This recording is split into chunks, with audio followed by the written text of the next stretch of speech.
السلام علیکم ورحمۃ اللہ وبرکاتہ۔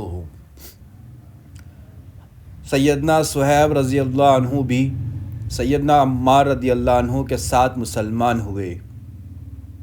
نبی اکرم محمد صلی اللہ علیہ وسلم سیدنا ارقم رضی اللہ عنہ صحابی کے مکان پر تشریف فرما تھے کہ یہ دونوں حضرات علیحدہ علیحدہ حاضر خدمت ہوئے اور مکان کے دروازہ پر دونوں اتفاقیہ اکٹھے ہو گئے۔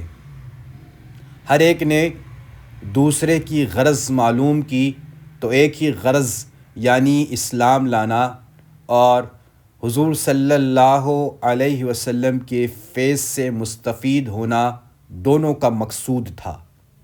اسلام لائے اور اسلام لانے کے بعد جو اس عہد میں اس قلیل اور کمزور جماعت کو پیش آتا تھا وہ پیش آیا۔ ہر طرح ستائے گئے، تکلیفیں پہنچائی گئیں، آخر تنگ آ کر ہجرت کا ارادہ فرمایا تو کافروں کو یہ چیز بھی گوارا نہ تھی کہ یہ لوگ کسی دوسری ہی جگہ جا کر آرام سے زندگی بسر کر لیں۔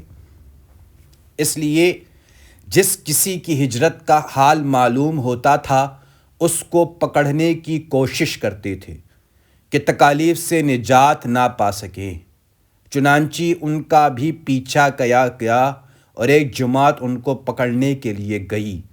انہوں نے اپنا ترکش سنبھالا جس میں تیر تھے اور ان لوگوں سے کہا کہ دیکھو تمہیں معلوم ہے کہ تم سب سے زیادہ تیر انداز ہوں، ایک بھی تیر باقی رہے گا تم لوگ نہیں آ سکو گے، اور جب ایک بھی تیر نہ رہے گا تو اپنی تلوار سے مقابلہ کروں گا یہاں تک کہ تلوار بھی ہاتھ میں نہ رہے، اس کے بعد جو تم سے ہو سکے کرنا۔ اس لیے اگر تم چاہو تو اپنی جان کے بدلے میں اپنے مال کا پتہ بتلا سکتا ہوں جو مکہ میں ہے، اور 2 باندیاں بھی ہے وہ سب تم لے لو۔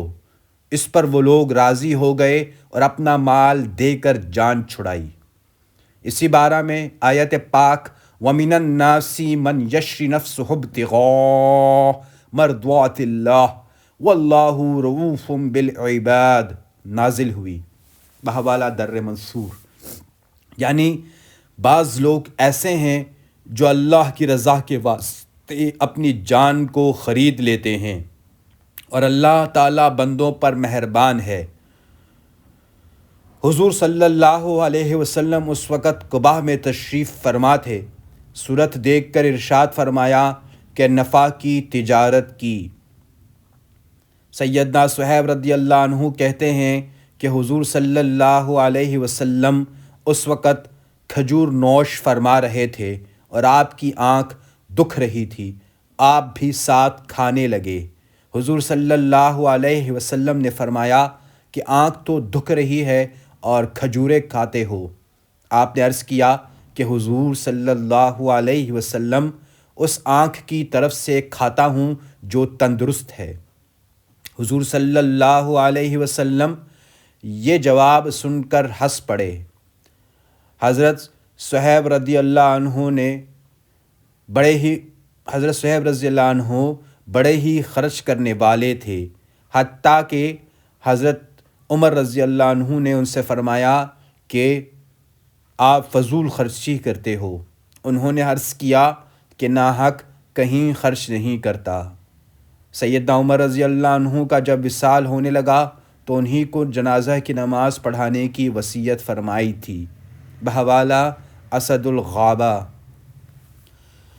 اللہم صلی علی محمد وعلی آل محمد كما صليت على إبراهيم وعلى آل إبراهيم إنك حميد مجيد اللهم بارك على محمد وعلى آل محمد كما باركت على إبراهيم وعلى آل إبراهيم إنك حميد مجيد.